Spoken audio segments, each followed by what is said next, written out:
2 दिवसांपूर्वी पिंपरी चिंचवड महापालिकेने 36 बंगले पाडून टाकले।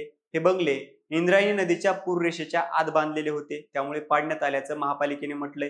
तर आम्ही डॉक्युमेंट तपासून रहिवासी दर्जाचे प्लॉट विकत घेतले होते, असा नागरिकांचा दावा आहे। बिल्डरने खोटे डॉक्युमेंट दाखवून आमची फसवणूक केली आहे, असा आरोप प्लॉटधारकांनी केला आहे।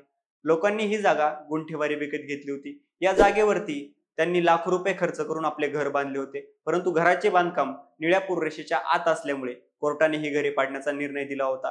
आदेशानंतर 36 बंगले पाडून जमीनदोस्त करण्यात आले। ज्यांची घरे पाडली गेली अशा नागरिकांनी दिलेल्या माहितीनुसार महापालिकेचे अधिकारी आणि बिल्डर यांनी घरे नियमित करून देण्यासाठी मोठी रक्कम घेतली होती।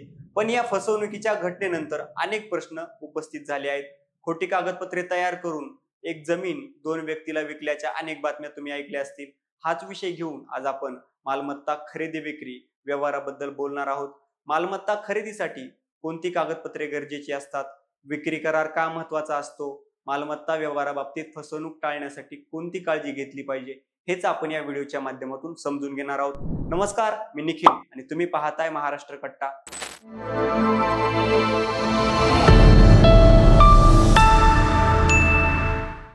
घर किंवा जमीन खरेदी करत असताना मालकी व्यवहार फार काळजीपूर्वक आणि पडताळणी करून करावा लागतो। डमी डॉक्युमेंट आणि चुकीची माहिती तुमच्यासाठी घातक ठरू शकते।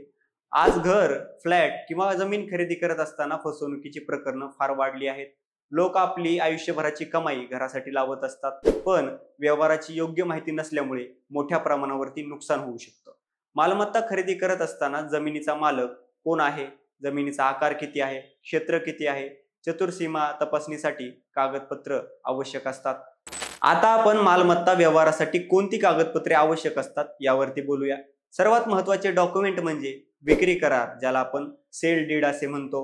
विक्री करार हा एक असे डॉक्युमेंट आहे ज्यामुळे कायद्याने आपल्याला विक्रीची मान्यता मिळते, ज्याच्या आधारे मालमत्तेचा सध्याचा मालक आपल्याकडील मालकी हक्क दुसऱ्या खरेदीदाराला लिहून देत असतो। करार करताना खरेदीदार आणि विक्रेत्यामध्ये जमिनीच्या किमतीबरोबरच अटी व शर्ती ठरवून व्यवहार केला जातो।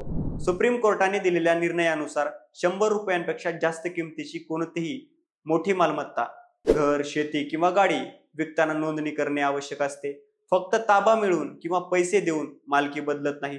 कायदेशीर व्यवहार व खरेदी विक्री करारामधूनच हा व्यवहार होत असतो। पण बऱ्याच वेळा आपण लक्ष देऊनही आपली फसवणूक होते। मग ही फसवणूक टाळण्यासाठी काय करायचं असा प्रश्न विचारला जातो, तर सांगतो बघा। तर कोणतेही व्यवहार करत असताना मालमत्तेची कागदपत्रे कायदेशीर सल्लागार म्हणजेच वकिलाकडून तपासून घेतली पाहिजेत। त्यानंतर आपल्या शंका दूर करण्यासाठी आपण स्वतः उपनिबंधक कार्यालयात जाऊन चौकशी केली पाहिजे। भाडेपट्टा म्हणजेच lease deed, mortgage, gift deed, विनिमय करार किंवा विक्री करार गरजेचा असतो। जमिनीचा 7/12 उतारा, रहिवासी फ्लॅटसाठी रेरा नोंदणी आणि बांधकाम करण्यासाठी बांधकाम परवानगी आवश्यक असते। विक्री करार तयार केल्यानंतर विक्रेत्याने स्थानिक उपनिबंधक कार्यालयामध्ये मालमत्तेची नोंदणी करणे बंधनकारक असते। सुरुवातीला खरेदीदार आणि विक्रेत्याने आपल्याकडील कराराचे विक्रीपत्र तयार केले पाहिजे। त्यानंतर या विक्री कराराच्या आधारे नोंदणीकृत हस्तांतरण होणाऱ्या जमिनीची ऑनलाईन नोंदणी केली पाहिजे। लोक अनेकदा विचारतात की विक्री कराराची नोंदणी करणे अनिवार्य का आहे। विक्री करार तयार करताना आवश्यक असलेल्या कागदपत्रांमध्ये इमारतीचे आराखडे, बिल्डरने दिलेले वाटप पत्र, कर पावत्या, पॉवर ऑफ अटॉर्नीसह मालकीची कागदपत्रे आणि मालमत्तेच्या हस्तांतरणाला संबंधित पूर्वीचे सर्व नोंदणीकृत करार यांचा समावेश असला पाहिजे। या कागदपत्रांशिवाय मालमत्तेचा खरेदी विक्री करार पूर्ण होऊ शकत नाही। सर्वोच्च न्यायालयाच्या म्हणण्यानुसार विक्री करारांची नोंदणी झाली नसेल तर कोणत्याही स्थावर मालमत्तेची मालकी बदलली जाणार नाही।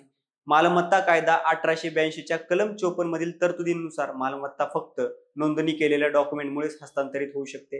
100 रुपये किंवा त्याहून अधिक किमतीची कोणतीही स्थावर मालमत्ता नोंदणी केलेल्या कागदपत्रांद्वारे विकली गेली तरच ती वैध मानली जाते। आता वरील सर्व माहितीमध्ये आपण कोणत्या गोष्टी शिकल्या, कोणत्या गोष्टी समजून घेतल्या ते पाहूया। कुठल्याही जमिनीची किंवा मालमत्तेची खरेदी करत असताना नोंदणीकृत खरेदी खत महत्त्वाचे असते। खरेदी विक्री कराराची नोंदणी झाली नसेल तर मालकी हस्तांतरित होत नाही।